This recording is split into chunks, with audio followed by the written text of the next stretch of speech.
پوری صورت پڑھنے کے کیا فضائل ہیں، لیکن ایسی بعض آیتیں جن کے پڑھنے کے فضائل جو ہے ہمیں ملتے ہیں، یا بعض کلمات، مطلب پوری آیت تو نہیں لیکن کچھ اس کا ایک جملہ یا کچھ کلمہ ہے جس کے تعلق سے حدیث میں وضاحت آتی ہے کہ اس کلمے کا یہ فائدہ ہے، یہ چیز ہوں گی، وہ میں آج آپ کے سامنے رکھوں گا۔ تو آئیے اپنی بات کو ہم شروع کرتے ہیں، اور ہم بسم اللہ سے اس چیز کو شروع کریں گے۔ حالانکہ بسم اللہ قرآن کی آیت کے اعتبار سے بہت بعد میں آتا ہے، لیکن چونکہ ہم بسم اللہ سے ہی قرآن کی سوروں کی ابتدا کرتے ہیں اور قرآن کو پڑھنا شروع کرتے ہیں، اور اسی کے ساتھ ساتھ دنیا کے تقریباً کم و بیش تمام کاموں کو بسم اللہ کے ساتھ شروع کرتے ہیں، تو ہم پہلے قرآن کی، چونکہ بسم اللہ آیت بھی ہے، یاد رکھیے سورہ نمل کے اندر آپ دیکھ سکتے ہیں کہ سلیمان علیہ السلام نے جب سبا کی رانی کو خط لکھا، لیٹر لکھا، تو پھر اس کے اندر بسم اللہ الرحمن الرحیم سے انہوں نے شروعات کی۔ قرآن کے اندر جو ہے بسم اللہ ایک آیت کی شکل میں بھی ہے، اور اکثر صورتوں کی ابتدا میں بسم اللہ پڑھا جاتا ہے، یاد رکھیے۔ تو بسم اللہ سے انشاءاللہ العزیز ہم بات کو اپنی شروع کریں گے۔ تو آئیے سب سے پہلی چیز جو ہے بسم اللہ، ویسے سورۃ الفاتحہ بہرحال اس کا ایک حصہ بھی ہے، اور اس کے ساتھ ساتھ سورہ نمل جو ہے اس کا بھی بہرحال ایک حصہ ہے۔ بسم اللہ کے تعلق سے یاد رکھیے اس کے اتنے فضائل ہیں کہ میں سمجھتا ہوں قرآن کی بعض آیتوں کے فضائل میں سے آدھے فضائل تو اسی کے ہم دیکھ سکتے ہیں، چونکہ قرآن کی ہر آیت کی فضیلت اور ہر جملہ یا لفظ کی فضیلت تو نہیں ملتی ہے، لیکن جو ملتی ہے ان میں سے بسم اللہ کی بہت بہت بہت زیادہ فضیلت ملتی ہے۔ آئیے چند باتیں ہم دیکھتے ہیں۔ نبی اکرم صلی اللہ علیہ وسلم نے بسم اللہ کے تعلق سے بیان کیا، اس میں سے ایک جو ابن ماجہ کی روایت ہے، آپ صلی اللہ علیہ وسلم فرماتے اور کہتے ہیں کہ جس کھانے کو بسم اللہ الرحمن الرحیم پڑھ کر جو ہے کھایا جائے، اس میں برکت پڑ جاتی ہے، مطلب کھاتے وقت انسان بسم اللہ الرحمن الرحیم پڑھ کر کھائے تو اس کھانے میں اللہ تعالیٰ برکت دے دیتا ہے۔ ابن ماجہ کی روایت ہے، اور وحشی رضی اللہ عنہ فرمایا اللہ کے رسول صلی اللہ علیہ وسلم، ہم کھانا کھاتے ہیں لیکن سیر نہیں ہوتے، کھانا تو کھاتے ہیں لیکن سیر نہیں ہوتے، مطلب مطمئن نہیں ہوتے کھانے کے بعد۔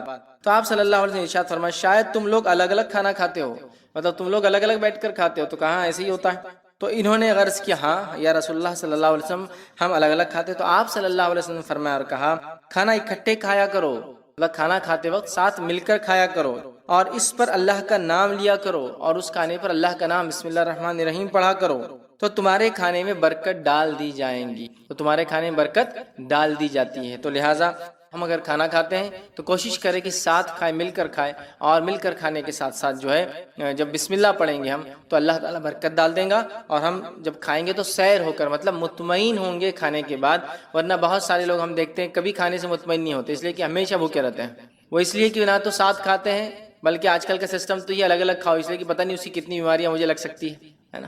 ٹھیک ہے، کچھ بیماریاں ہیں جو لگ سکتی ہے لیکن وہ بھی اللہ کے حکم سے لگیں گی نا، ہر بیماری کے تعلق سے سائنس نہیں کہتی لگ جاتی ہے، ہاں کچھ ہے جو لگتی ہے، کنٹیجس ڈیسیز جو ایک دوسرے کو لگتی ہے، لیکن وہ بھی ہمارا عقیدہ ہے، اللہ جس کو دینا چاہتا ہے دیتا ہے۔ احتیاطی تدابیر اپنی جگہ ضروری ہے، نبی اکرم صلی اللہ علیہ وسلم نے خارشی اونٹ کو بغیر خارش، کھجلی والے اونٹوں کو بغیر کھجلی والے اونٹوں کے باڑے سے الگ رکھا، یہ تو احتیاطی تدابیر ہے، لیکن اس کے باوجود عقیدہ یہ تھا کہ بیماری دینے والا اللہ ہے، یاد رکھیں۔ تو ساتھ کھانے کے بڑے فضائل یاد رکھیں، نبی اکرم صلی اللہ علیہ وسلم صحابہ کے تعلق سے آتا ہے ایک ہی برتن میں کھایا کرتے تھے، اس کے بڑے فضائل، ٹھیک ہے۔ تو ساتھ کھانے کے فضائل ہے، اور بسم اللہ پڑھنے سے برکت ڈال دی جاتی ہے۔ اسی طرح بسم اللہ کی فضائل میں سے ایک فضیلت یہ ہے کہ نبی اکرم صلی اللہ علیہ وسلم نے ابو داؤد کی روایت فرمایا کہ جس نے کھانے سے قبل بسم اللہ نہ پڑھی جائے اس کھانے میں شیطان بھی شریک ہو جاتا ہے، اور حدیث کے الفاظ دیکھیے، حذیفہ رضی اللہ عنہ کہتے ہیں کہ رسول اللہ صلی اللہ علیہ وسلم نے فرمایا جس کھانے پر بسم اللہ پڑھی نہ جائے اس کھانے پر شیطان کو اختیار حاصل ہو جاتا ہے، مطلب انسان بسم اللہ نہ پڑھے کھانے کے وقت تو شیطان اس میں اختیار کر لیتا ہے، مطلب جس نے پڑھا جائے تو اس کا اختیار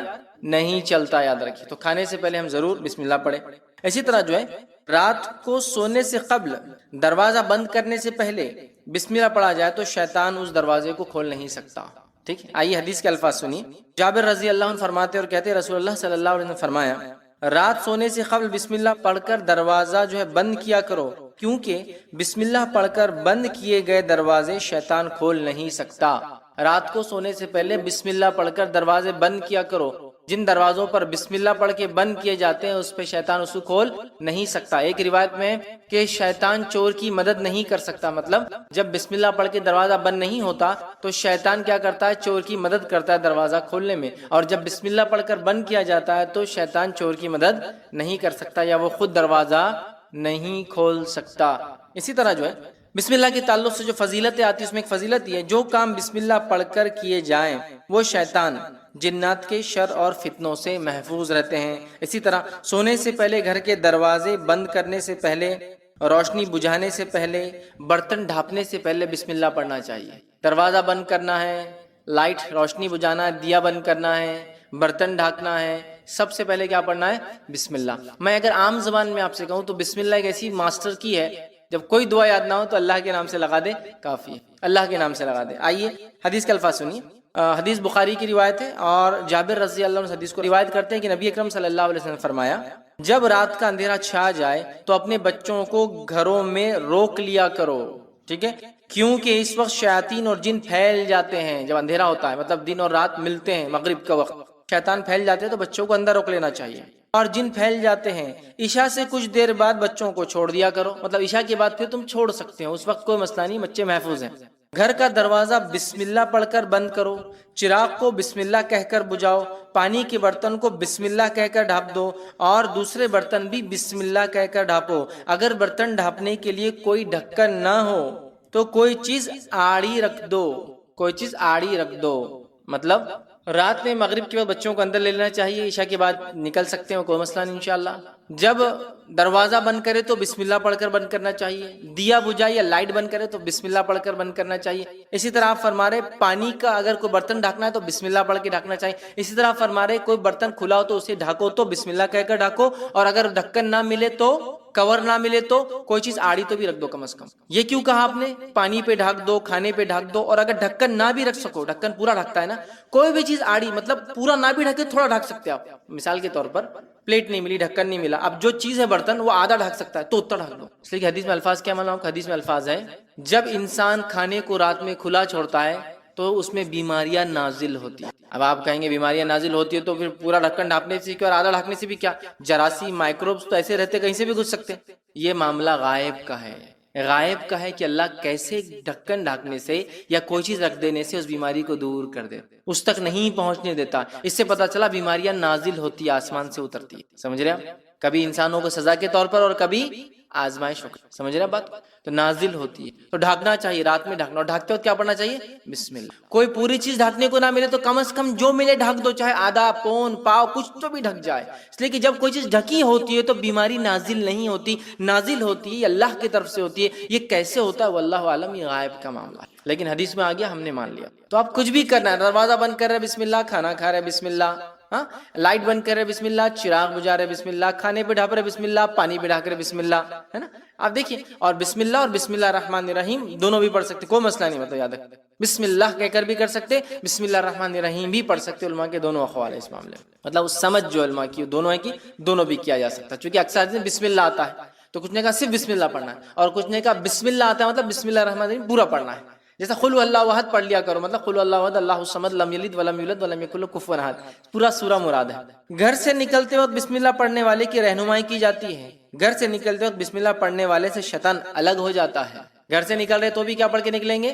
بسم اللہ۔ آئیے حدیث کے الفاظ، ابو داؤد کی روایت ہے، انس بن مالک رضی اللہ عنہ فرماتے ہیں رسول اللہ صلی اللہ علیہ وسلم فرمایا، جب آدمی اپنے گھر سے نکلتا ہے اور یہ دعا پڑھتا ہے بسم اللہ توکلت علی اللہ لا حول ولا قوۃ الا باللہ، جب یہ دعا پڑھ کے نکلتا ہے کہ اللہ کے نام سے نکلتا ہوں، اللہ پر بھروسہ کرتا ہوں، گناہ سے بچنے کی طاقت اور نیکی کے حصول کی قوت اللہ کی توفیق کے بغیر کسی میں نہیں، یہ اس کا ترجمہ تھا، جب یہ پڑھ کے نکلتا ہے، اس وقت اس کے حق میں یہ بات کہی جاتی ہے، سارے کاموں میں تیری رہنمائی کی گئی، تو کفایت کیا گیا۔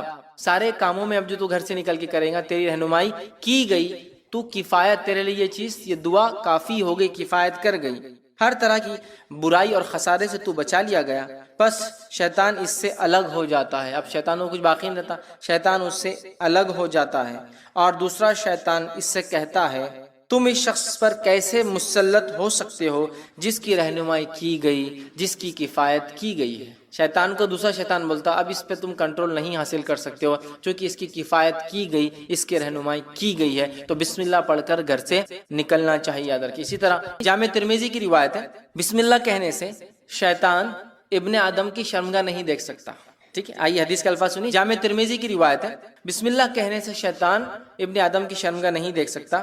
حدیث کے الفاظ اس طرح سے، علی رضی اللہ عنہ فرماتے ہیں رسول اللہ صلی اللہ علیہ وسلم نے فرمایا بسم اللہ کہنا جنات کی آنکھوں اور بنی آدم مطلب انسان کی اولاد، مرد ہو یا عورت ہو، کی شرمگاہ کے درمیان پردہ بن جاتا ہے۔ جب انسان بسم اللہ پڑھتا ہے تو شیطان اور ابن آدم کی شرمگاہ کے بیچ میں بسم اللہ پردہ بن جاتا ہے۔ ہے نا. اور شیطان ایسے وقتوں میں جب انسان کپڑے اتارتا ہے، اس کو تاڑتا ہے، اس کو ستاتا ہے، اس کو تکلیف دینے کی پوری کوشش کرتا ہے. اس لیے حدیث میں آتا ہے کہ جب بیت الخلاء جاؤ تو دعا پڑھ کر جاؤ، ہے نا. دعا اس کی کہ اللہ میں خبث اور خبائث، جو خبیث قسم کے بدترین مرد اور عورت ان میں ہیں، ان سے پناہ مانگتا ہوں. اللہم انی اعوذ بک من الخبث والخبائث. ٹھیک ہے، میل اور فیمیل دونوں جن اور جنات جو برے ہوتے ہیں ان سے میں اللہ تیری پناہ چاہتا ہوں. سمجھ رہے بات کو؟ تو بہرحال بسم اللہ پڑھنے سے ابن آدم کی شرم کا انسان نہیں دیکھ سکتا. ٹھیک ہے، بسم اللہ پڑھنے سے انسان شیطان کے حملے سے محفوظ ہو جاتا ہے.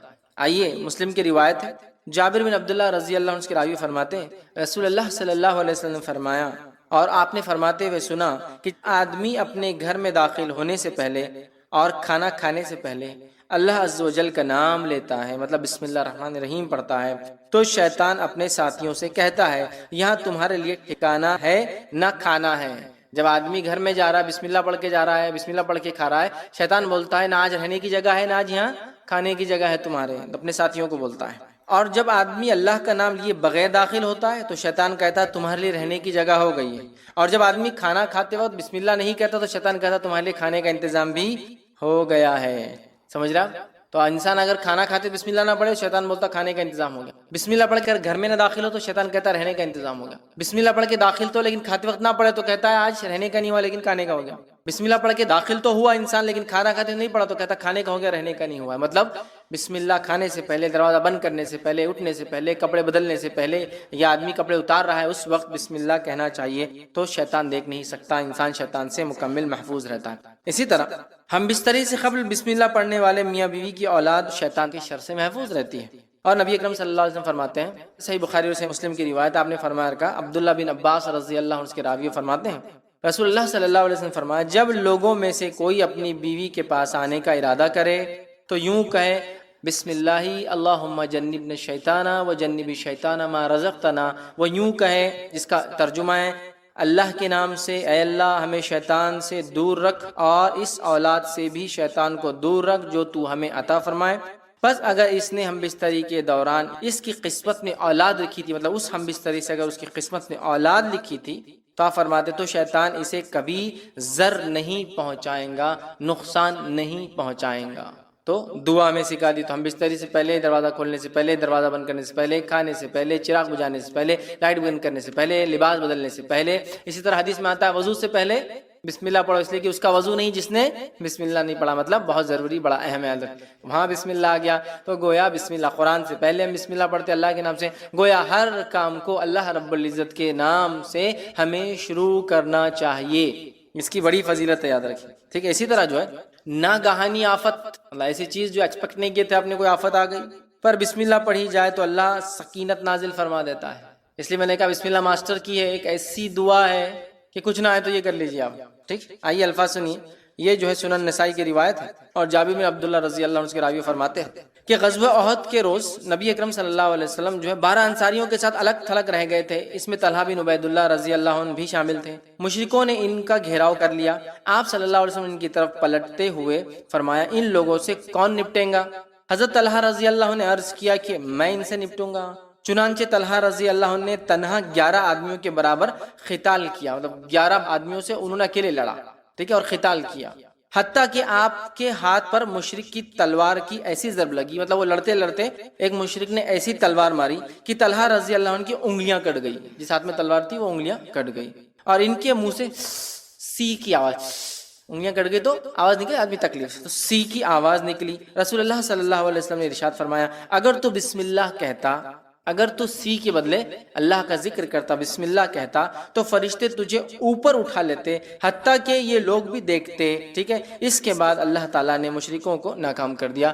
تو آپ نے ان کی اس تکلیف پہ فرمایا کہ اگر تو اس تکلیف کی آواز میں کی جگہ بسم اللہ پڑھ لیتا تو فرشتے تجھے اٹھا لیتے اور سارے لوگ دیکھ سکتے. تکلیف، مصیبت، پریشانی ہے نا، انگلیاں کٹ گئی، ایسی تکلیف آئی جس کا ایکسپیکٹیشن نہیں تھا، تکلیف نہیں تو بسم اللہ. بچہ گرا آپ کا، بسم اللہ. آپ گر گئے، بسم اللہ. ہر جگہ، ہر، اس لیے ماسٹر کی ہے، اللہ ایسی چابی جس سے ہر دروازہ کھلتا ہے نا، ویسی دعا ہے.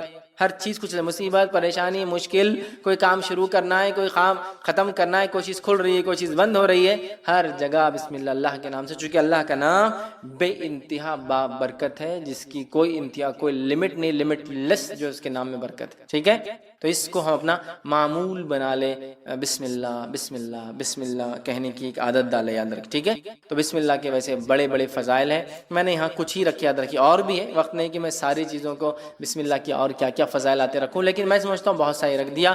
بسم اللہ کی اہمیت پتہ چل گئی. بسم اللہ بڑی اہم چیز ہے. بہت سارے لوگ پوچھتے ہیں کیا ہم دوا کھائے تو بھی بسم اللہ پڑھیں، اس لیے کہ بسم اللہ سے تو برکت آ جاتی ہے. تو بہت سے لوگ بسم اللہ نہیں پڑھ کے دوا کھاتے ہیں، تو نہیں، بسم اللہ پڑھ کے تو بیماری میں برکت آ جائیں گی. لیکن اگر تھوڑا عقل سے بھی سوچے تو دوا بیماری کے لیے کھاتے یا شفا کے لیے کھاتے ہیں؟ شفا کے لیے. تو برکت دوا میں آئیں گی یا بیماری میں آئیں گی؟ دوا میں آئیں گی. لیکن کیسا لوگ پتہ نہیں، بہت سے لوگ میں جانتا ہوں، بلکہ اکثر لوگ بولتے ہیں دوا کھاتے ہو بسم اللہ نہیں پڑھنا، اس لیے کہ اس سے برکت آ جاتی تو بیماری میں برکت آ جائیں گی. ارے میرے بھائی، دوا تم بیماری کے لیے کھا رہے ہو، لیکن دوا بیماری کو ہٹانے کے لیے کھا رہے ہو، تو دوا میں برکت آئیں گی یا بیماری میں؟ دوا میں. تو پتہ نہیں لوگ اتنے انتہائی پیدل کیسے ہوتے ہیں اور ایسی کیسی بے خفیاں کرتے ہیں، اور شریعت میں اپنے دماغ ہر چیز کھاؤ تو بسم اللہ، ہر چیز پیو تو بسم اللہ. تو دوا بھی کھاتے ہو تو بیماری کے اگینسٹ کھاتے ہو، بیماری کے رد میں کھاتے ہو، بیماری ختم کرنے کھاتے ہو، تو بیماری میں کیسے برکت ہوں گی؟ دوا میں جب بسم اللہ پڑھا جائے گا تو دوا میں اللہ شفا میں برکت دیں گا، بیماری کو ختم کریں گا. عجیب و غریب لوگ کرتے ہیں. تو بہرحال دوا کھاتے وقت بھی بسم اللہ پڑھنا، سمجھا؟ اس لیے کہ اللہ کا نام بے انتہا بابرکت ہے، اور ہو سکتا ہے بڑی معمولی دوا بھی اللہ کے نام سے کھائی جائے تو انسان شفایاب ہو جائے، چونکہ رب کا نام لیا، اور بڑی بھاری دوا بھی کھا لے، رب کا نام نہ لیا تو شفا نہ نصیب ہو. کبھی ہوتا ہے ایسا. ٹھیک ہے، بسم اللہ کو اپنا ہم معمول بنا لے ہر کام سے پہلے. جب بڑوں کو بچے بسم اللہ پڑھتے ہوئے دیکھیں گے تو انشاءاللہ وہ بھی اس کے عادی ہو جائیں گے. چلیے آگے بڑھتے ہیں، دوسرے جو ہے آیت کی طرف چلتے ہیں. کہ دوسری وہ آیت جس کی فضیلت ہے وہ ہے سورہ بقرہ سورہ نمبر 2 کی آیت نمبر 156 کا ایک حصہ، جس میں اللہ نے فرمایا اِنَّ لِلَّهِ وَإِنَّ إِلَيْهِ راجعون. پوری تفصیلات بہرحال آپ جانتے ہیں. اللہ رب العزت قرآن کے اندر جو ہے یہ بڑی مشہور اور معروف آیت ہے 155 156 157 سورہ بقرہ کی. ٹھیک ہے، اس میں وبشر الصابرین، اور اللہ فرماتا ہے صبر کرنے والوں کو بشارت دے دو. الذین اذا اصابتهم مصیبۃ قالوا انا للہ وانا الیہ راجعون، کہ ان لوگوں کو خوشخبری سنا دو جب ان پہ کوئی مصیبت یا پریشانی آتی ہے تو وہ کیا کہتے ہیں؟ ہم اللہ کی طرف سے آئے ہیں اور اللہ کی طرف لوٹ کر ہمیں جانا ہے. اولئک علیہم صلوات من ربہم ورحمہ، انہی کے لیے اپنے رب کے طرف سے جو ہے صلوات ہے، درود ہے، اور ان کے لیے فضل ہے اور رحم ہے. وَأُولَئِكَ هُمُ الْمُهْتَدُونَ، اور یہی لوگ ہدایت یافتہ ہیں. تو اِنَّ لِلَّهِ وَإِنَّ إِلَيْهِ راجعون کی بڑی بڑی فضیلت ہے.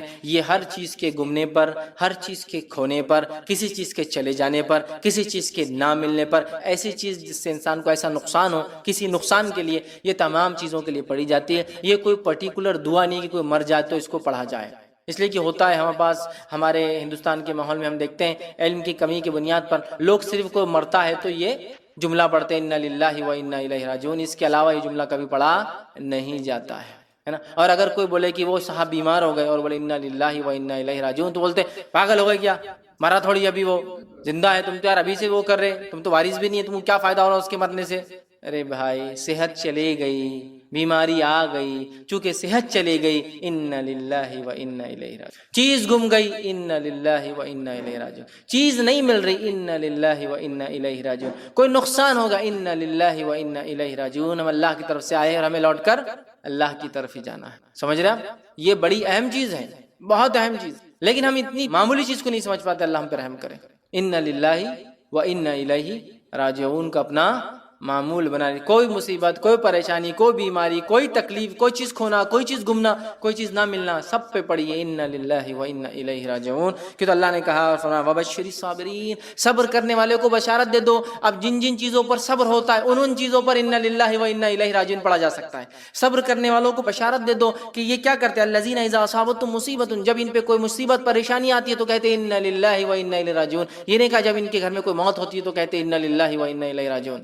کوئی مصیبت، کوئی پریشانی آئی تو کیا پڑھیے، اِنَّ لِلَّهِ وَإِنَّا إِلَيْهِ راجعون. کہ تو ایسے ہی لوگوں کو خوشخبری ہے فَبَشِّرِ الصَّابِرِينَ. تو ایسے صبر کرنے والوں کو بشارت دے دو جو مصیبت آتی ہے تو کہتے ہیں ہم اللہ کی طرف سے آئے تھے اور اللہ کی طرف لوٹ کر ہمیں جا. اس کو ہم عام کر دیں، یاد رکھیے بڑی اہم چیز ہے. صحیح مسلم کی روایت ہے ام سلمہ رضی اللہ عنہا فرماتی اور کہتی ہے کہ میں نے رسول اللہ صلی اللہ علیہ وسلم فرماتے ہوئے سنا. کب فرماتے ہوئے سنا؟ جب اللہ کے رسول صلی اللہ علیہ وسلم ان کے شوہر کا انتقال، ابو سلمہ کا انتقال ہوتا ہے. آپ صلی اللہ علیہ وسلم گھر پہنچتے ہیں، ابو سلمہ کی آنکھیں کھلی ہے، انتقال ہو چکا ہے. نبی اکرم صلی اللہ علیہ وسلم آنکھوں کو بند کرتے ہیں اور بند کر کے کہتے ہیں کہ جب انسان مر جاتا ہے، روح نکلتی ہے، پیر سے شروع ہوتی ہے نا، جب نکل جاتی ہے تو آنکھیں اس کا پیچھا کرتی ہے، اس کو دیکھتی ہے، لہٰذا انتقال کے بعد آنکھیں بند کر دینی چاہیے. تو آپ نے بند کیا اور فرمایا جب کسی مسلمان کو مصیبت پہنچتی، پھر دیکھیے حدیث میں جب کسی مسلمان کا کوئی مرتا ہی نہیں کہا، جب کسی مسلمانوں کو مصیبت، پریشانی، تکلیف، دکھ، ڈپریشن، کچھ بھی ہو، گم گئی کوئی چیز، نہیں مل رہی کوئی چیز، کھو گئی کوئی چیز، سمجھ رہے آپ، مصیبت پہنچتی ہے اور وہ اللہ عز و جل کے حکم کردہ کلمات، وہ اللہ عز و جل کی حکم کردہ جس کا حکم اللہ نے دیا، فبشر الصابرین، صبر کرنے والوں کو بشارت دے دو. ٹھیک ہے، الذین اذا اصابتهم مصیبت، جب ان پہ کوئی مصیبت آتی ہے تو کیا کرتے ہیں، انا للہ و انا الیہ راجعون. کوئی مصیبت پہنچتی ہے تو اللہ عز و جل کے حکم کردہ کلمات کو ادا کرتا ہے، انا للہ و انا الیہ راجعون، یہ کلمات ادا کرتا ہے اور پھر کہتا ہے اللہم اجرنی فی مصیبتی واخلف لی خیرا منہا، اے اللہ جو مصیبت مجھ پر آئی ہے اس کا مجھے بہترین بدلہ عطا فرما، بہترین بدل عطا فرما. تو یہ جب پڑھتا ہے کوئی شخص، جس کا ترجمہ دیکھیے اس کا پڑھتا، ہم اللہ کے لیے ہیں اور ہم اسی کی طرف پلٹ کر جائیں گے. یا اللہ مجھے اس مصیبت کا بدلہ اور ثواب عطا فرما اور اس سے بہتر عطا فرما، کہے تو اللہ تعالیٰ اس سے بہتر چیز عطا فرما دیتا ہے. جب کوئی مصیبت ہو جائے اور کوئی کہے انا للہ و انا الیہ راجعون تو اللہ تعالیٰ کوئی بہتر چیز اسے عطا کر دیتا ہے. سمجھ رہے ہیں بات کو؟ ابو ام سلمہ رضی اللہ عنہ فرماتی، آگے اس حدیث کے اندر اور اس میں وضاحت نہیں، دوسرے واقعے میں آتا ہے، انہوں نے یہ کلمات پڑھے، انہوں نے یہ کلمات پڑھ لی جب اللہ کے رسول صلی اللہ علیہ وسلم کہتے ہوئے سنا.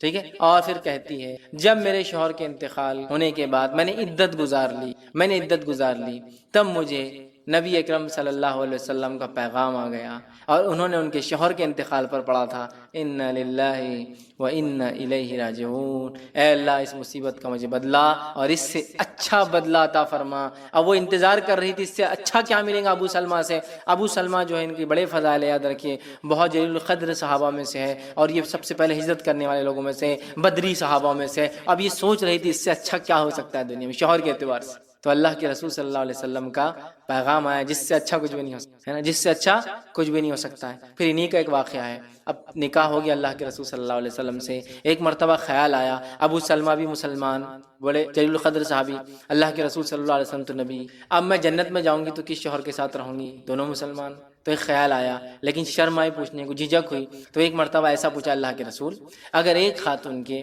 ایک سے زیادہ شوہر رہے ہو اور سب ایمان والے رہے ہو تو جنت میں کس کے ساتھ رہیں گی؟ سمجھ رہا؟ تو اللہ کے رسول صلی اللہ علیہ وسلم فرمایا جس کے اخلاق اچھے ہوں گے وہ اس کے ساتھ رہے. تو ان کو بڑا تعجب ہوا، اخلاق؟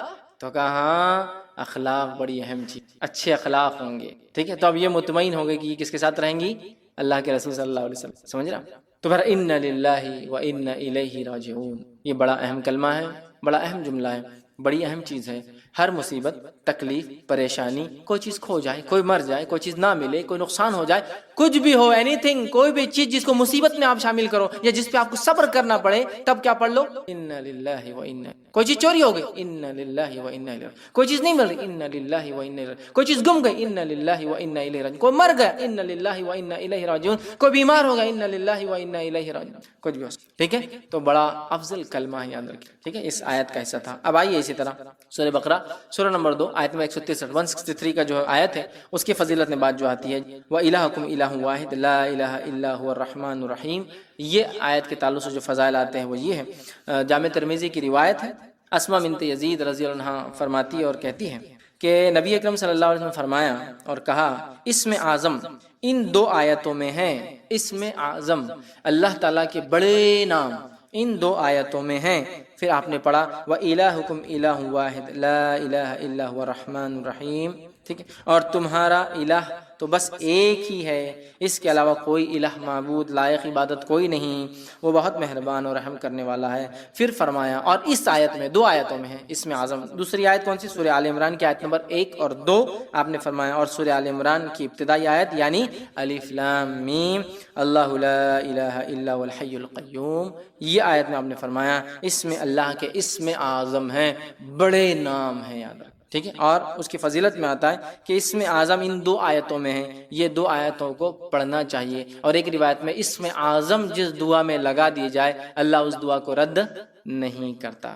الحی، القیوم، رحمان اور رحیم، ٹھیک ہے، یہ اسم اعظم ہے، یاد رکھیں ان دونوں آیتوں میں اسم اعظم آتے ہیں اللہ کے، تو ایک میں آیا رحمان اور رحیم آیا، دوسرے میں حی اور قیوم آیا، یاد رکھیں۔ اسی طرح ایک اور آیت کے تعلق سورہ بقرہ سورہ نمبر 2 آیت میں 201 کے تعلق سے آتا ہے، یاد رکھیں، جو بڑی مشہور اور معروف آیت ہے، ربنا آتنا فی الدنیا حسنۃ وفی الآخرۃ حسنۃ وقنا عذاب النار، اس کے تعلق سے آتا ہے۔ اور انس بن مالک رضی اللہ عنہ فرماتے ہیں اور کہتے ہیں، یہ متفق علیہ، صحیح بخاری اور صحیح مسلم کی روایت، آپ نے فرمایا رسول اکرم صلی اللہ علیہ وسلم کی اکثر دعا یہ ہوتی تھی، موسٹ آف دا ٹائم آپ یہ دعا کرتے تھے، کیا دعا؟ یا اللہ ہمیں دنیا میں بھلائی عطا فرما، ربنا آتنا فی الدنیا حسنۃ، اور آخرت میں بھی بھلائی عطا فرما، بالآخرۃ حسنۃ، اور ہمیں آنکھ کے عذاب سے بچا، وقنا عذاب النار۔ اکثر دعا نبی اکرم صلی اللہ علیہ وسلم کی یہ ہوا کرتی، ہمیں بھی چاہیے کہ ہم بہت زیادہ کثرت سے اس دعا کو کریں جس دعا کو ہمارے نبی جو ہے کثرت سے کیا کرتے تھے، ربنا آتنا فی الدنیا حسنۃ وفی الآخرۃ حسنۃ وقنا عذاب النار، دنیا کی خیر علم و عمل کے اعتبار سے، آخرت کی خیر جنت کے اعتبار سے، جہنم سے نجات، آنکھ کے عذاب سے نجات۔ تو یہ بڑی اہم دعا ہے، یاد رکھیں۔ اسی طرح سورہ بقرہ سورہ نمبر 2 آیت نمبر 255 آیت الکرسی جس کو ہم کہتے ہیں، آیت الکرسی کی بھی بڑی فضیلت ہے، یاد رکھیں، بہت بہت بہت بہت بہت بہت بہت زیادہ فضیلت ہے، اسی کو انتہا نہیں۔ میں سمجھتا ہوں پورے فضائل میں رکھ بھی نہیں پاؤں گا، مختصری رکھوں گا، سب بسم اللہ کی مختصر رکھا، اس کے مختصری رکھوں گا۔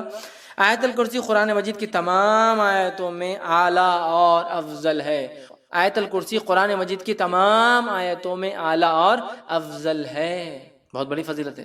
آئیے صحیح مسلم کی روایت ہے، ابی بن کعب رضی اللہ عنہ فرماتے اور کہتے ہیں رسول اللہ صلی اللہ علیہ وسلم نے فرمایا، کیا تجھے معلوم ہے کہ کتاب اللہ میں سے تمہارے پاس کون سی آیت سب سے افضل ہے؟ کیا تمہیں معلوم ہے کہ کتاب اللہ میں سے کون سی آیت سب سے افضل ہے؟ تو میں نے عرض کیا اللہ اور اس کے رسول ہی بہتر جانتے ہیں، مجھے تو نہیں پتا۔ آپ صلی اللہ علیہ وسلم نے دوبارہ فرمایا کہ کیا تجھے معلوم ہے کتاب اللہ میں سے تمہارے پاس کون سی آیت سب سے افضل ہے؟ میں نے عرض کیا اللہ لا الہ الا هو الحی القیوم، یہ آیت الکرسی۔ آپ صلی اللہ علیہ وسلم نے میرے سینے پر جو ہے ہاتھ پھیرا، مطلب شاباش دیتے نا، ارے ماشاءاللہ، سینے پر جو ہاتھ پھیرا اور فرمایا ابو المنذر، ٹھیک ہے، ان کی کنیت تھی یہ، تجھے علم مبارک ہو۔ تو اللہ لا الہ الا هو الحی القیوم، یہ جو آیت الکرسی ہے، یہ آیت یاد رکھیے سب سے افضل آیت ہے، بہت افضل، بہت فضیلت والی آیت ہے، اس کو ہم بکثرت پڑھنے کی کوشش کیا کریں۔ اسی طرح جو ہے ایک روایت میں آتا ہے، یہ ابو داؤد کی روایت ہے، رسول اللہ صلی اللہ علیہ وسلم صفا مسجد نبوی سے متصل مہاجرین کی رہائش گاہ، مطلب ایک جگہ تھی، وہاں تشریف لائے تو ایک آدمی نے آپ صلی اللہ علیہ وسلم پوچھا، یا رسول اللہ صلی اللہ علیہ وسلم قرآن مجید میں سب سے زیادہ بڑی اور عظمت والی آیت کون سی ہے؟ آپ صلی اللہ علیہ وسلم نے فرمایا اللہ لا الہ الا هو الحی القیوم، آیت الکرسی آپ نے بیان کی، یہ سب سے فضیلت والی عظمت والی بڑی آیت ہے، یاد رکھیں۔ اسی طرح سونے سے پہلے آیت الکرسی پڑھنے والے کے لیے اللہ تعالیٰ کی طرف سے ایک فرشتہ مقرر کیا جاتا ہے جو چوری، ڈاکہ اور دیگر نقصانات سے اس کی حفاظت کرتا ہے، نیز شیطان کی بری حرکتوں مثلاً وساوس، جادو، اسی طرح اس کی آصف زدگی اور اس کے خوف سے بھی انسان محفوظ رہتا ہے۔ اتنے سارے فائدے ہیں۔ یقیناً یہ روایت ابو ہریرہ رضی اللہ عنہ کی بڑی مشہور اور معروف روایت ہے، صحیح مسلم میں اور دیگر کتب میں آتی ہے۔ میں اب پوری تفصیلات نہیں رکھتا ہوں، بس مختصر آپ کو واقعہ، چونکہ حدیث بہت لمبی ہے۔ ہوا یہ کہ ابو ہریرہ رضی اللہ عنہ کو آپ نے جو زکوٰۃ کی کھجوریں تھی اس کے اوپر جو اپوائنٹ کیا، آپ وہاں تھے، رات میں ایک شخص آیا کھجوریں چرا رہا تھا، آپ نے پکڑا، کہا اللہ کے رسول صلی اللہ علیہ وسلم کا پیش کروں گا۔ اس نے کہا کہ میرے بیوی بچے بڑے بھوکے پیاسے تھے، میں